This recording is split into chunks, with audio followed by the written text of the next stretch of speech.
দেহ মোটাসোটা সরু লেজ বিশিষ্ট বর্তমানে বাংলাদেশে এক আতঙ্কের নাম চন্দ্রবোরা বা রাসেল ভাইপার সাপ। বিষধর সাপের প্রজাতি ডাবইয়া রাসেলি ভাইপারিডি পরিবারভুক্ত ভারতীয় উপমহাদেশের অন্যতম বিষধর সাপ এবং উপমহাদেশের ভয়ঙ্কর চারটি সাপের একটি চন্দ্রবোরা বা উলুভোরা। প্যাট্রিক রাসেল 1796 সালে তার an account of Indian serpents collected on the coast of Coromandel বইয়ে চন্দ্রবোরা সম্পর্কে লিখেছেন। তার নাম অনুসারে এটি রাসেলের ভাইপার নামে পরিচিত। প্রাপ্তবয়স্ক সাপের দেহের দৈর্ঘ্য সাধারণত 1 মিটার, দেহের সর্বোচ্চ দৈর্ঘ্য 1.8 মিটার পর্যন্ত উল্লেখ করা হয়েছে। এর মাথা চ্যাপ্টা, ত্রিভুজাকার এবং ঘাড় থেকে আলাদা। চন্দ্রবোরার শরীর লেজ সহ সর্বোচ্চ 166 সেন্টিমিটার বা 65 ইঞ্চি পর্যন্ত বৃদ্ধি পায়। এশিয়ার মূল ভূখণ্ডে গড় প্রায় 120 সেন্টিমিটার বা 47 ইঞ্চি পর্যন্ত হয়ে থাকে।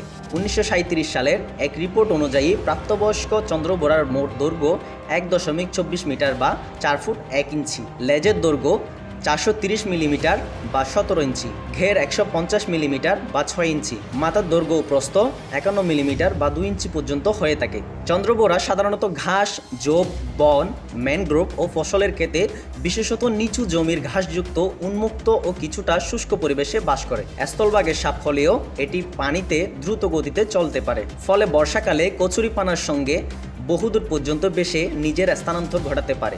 এরা নিশাচর, এরা খাদ্য হিসেবে ইঁদুর, ছোট পাখি, টিকটিকি ও ব্যাঙ খাবার হিসেবে গ্রহণ করে। বসতবাড়ির আশেপাশে চন্দ্রবোরার খাবারের প্রাচুর্যতা বেশি থাকায় খাবারের খোঁজে চন্দ্রবোরা অনেক সময় লোকালয়ে চলে আসে। চন্দ্রবোরা সাধারণত স্বতঃপ্রবৃত্ত হয়ে আক্রমণ করে না, কিন্তু একটি সীমার পর তাকে বিরক্ত করলে প্রচণ্ড আক্রমণাত্মক হয়ে উঠতে পারে। পৃথিবীতে প্রতি বছর যত মানুষ সাপের কামড়ে মারা যায় তার উল্লেখযোগ্য একটি অংশ এই চন্দ্রবোরার কামড়ে মারা যায়। তবে মানুষকে তেড়ে এসে কামড়ায় এই কথাটি গুজব মাত্র। এরা মূলত অ্যাম্বুশ প্রিডেটর, তাই এক জায়গায় চুপ করে পড়ে থাকে। মানুষ বা বড় কোনো প্রাণী সামনে এলে অ্যাস আকৃতির কুণ্ডলি পাকিয়ে খুব জোরে জোরে হিস হিস শব্দ করতে থাকে। তারপরও তাকে বিরক্ত করা হলে তবে অত্যন্ত দ্রুত গতিতে ছোবল মারতে পারে।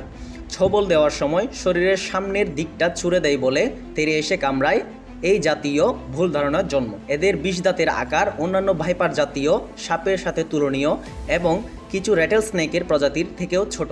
চন্দ্রবোরা দিনে ও রাতে উভয় সময়েই কামড়ায়। অন্য সাপ মানুষকে দংশনের পর সেখান থেকে দ্রুত সরে যায়, কিন্তু চন্দ্রবোরা অনেক সময় দংশন করে ধরে রাখতে পারে। অন্যান্য সাপের মতোই চন্দ্রবোরা সাধারণত মানুষকে এড়িয়েই চলে, কিন্তু লোকালয়ের কাছাকাছি খেতে কিংবা ঘাস জমিতে কিংবা অনেক সময় ইঁদুর শিকার করতে লোকালয়ে ঢুকে পড়ার ফলে মানুষের সঙ্গে এর সংঘাত প্রতিনিয়ত বেড়ে চলছে। প্রতি বছরই উল্লেখযোগ্য সংখ্যক মানুষ কেবল এ সাপটির কামড়ে প্রাণ হারান।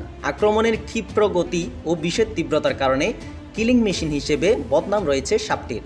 তবে এই সাপ সম্পর্কে নানা অতিরঞ্জিত গুজবও ছড়িয়ে পড়ছে। আগে শুধুমাত্র বাংলাদেশের রাজশাহী অঞ্চলে এই সাপ দেখা যেত, যে কারণে এটি বরেন্দ্র অঞ্চলের সাপ বলে পরিচিত ছিল। বর্তমানে সাপটি বাংলাদেশের 25টি জেলাতে তার বিস্তার ঘটিয়েছে। চন্দ্রবোরার বিষ দাঁত সোলেনোগ্লাইফাস, অর্থাৎ মুখ বন্ধ করলে দাঁত বাজ হয়ে মুখের সঙ্গে সমান্তরালভাবে অবস্থান করে। একটি চন্দ্রবোরা সাপ এক ছোবলে বেশ খানিকটা বিষ ঢালতে পারে। পূর্ণবয়স্ক সাপের ক্ষেত্রে বিষের পরিমাণ 130 থেকে 250 মিলিগ্রাম, 150 থেকে 250 মিলিগ্রাম এবং 21 থেকে 268 মিলিগ্রাম মাপা হয়েছে। 79 সেন্টিমিটার বা 31 ইঞ্চি গড় দৈর্ঘ্যের শিশু চন্দ্রবোরার বিষের পরিমাণ 8 থেকে 79 মিলিগ্রাম বা গড় 45 মিলিগ্রাম অবধি দেখা গেছে। চন্দ্রবোরার বিষ হেমোটক্সিট হয়, কামড় দিলে লোহিত রক্তকণিকা ধ্বংস হয়, রক্ত জমাট বাড়তে পারে না ও বিভিন্ন অঙ্গ ক্ষতিগ্রস্ত হয়। চন্দ্রবোরার বিষ ফুসফুস ও কিডনি নষ্ট করে দেওয়ার মতো বিভিন্ন জটিলতা তৈরি করে। চন্দ্রবোরা সাপের কামড়ে 5 মিনিটের মধ্যে ক্ষতস্থান ফুলে যায়। ভারত, বাংলাদেশ, শ্রীলঙ্কা প্রভৃতি দেশে বিষধর সাপের বিষ প্রতিরোধের জন্য যে পলিভ্যালেন্ট অ্যান্টিভেনম প্রয়োগ করা হয় তার দ্বারা চন্দ্রবোরার বিষেরও প্রতিরোধ সম্ভব। সাপ সাধারণত ডিম পাড়ে এবং ডিম ফুটে বাচ্চা হয়, তবে চন্দ্রবোরা সাপ ডিম পাড়ার পরিবর্তে সরাসরি বাচ্চা দেয়, ফলে সাপের বাচ্চাদের বেঁচে থাকার সম্ভাবনা বেশি থাকে। এরা বছরের যে কোনো সময়ে প্রজনন করে, তবে মে থেকে পরের 3 মাস প্রজনন সবচেয়ে বেশি ঘটে। একটি স্ত্রী সাপ গর্ভধারণ শেষে 20 থেকে 40টি বাচ্চা দেয়। প্রিয় দর্শকবৃন্দ, আরও তথ্যবহুল এবং পরবর্তী ভিডিও পেতে আমাদের পেজটি ফলো দিয়ে রাখুন, আর পছন্দ হলে লাইক, কমেন্ট, শেয়ার করার অনুরোধ রইল, যাতে পরবর্তী ভিডিও আপলোড দেওয়ার সাথে সাথে আপনার কাছে পৌঁছে দিতে পারি। ভিডিওটি সম্পূর্ণ দেখার জন্য আপনাকে অসংখ্য ধন্যবাদ।